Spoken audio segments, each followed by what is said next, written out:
қарулы күштер жауынгерлері мен ардагерлері, сіздерді отан қорғаушылар күні жалпы халықтық мерекемен жігерлі адамдар және ерік күші иелері күнімен құттықтаймын.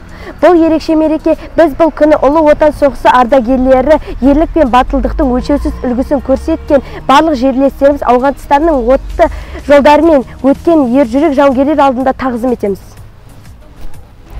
Құрметті еліміздің ер азаматтары, сіздерді 7 мамыр отан қорғаушылар мерекесімен құттықтаймыз. Әскеріміздің айбынын асқақтататын сардар мен сарбаздарға қандай құрмет көрсетсек те жарасады. Сіздерге зор денсаулық, қажымас қайрат, мол бақыт, бейбіт ғұмыр тілейміз.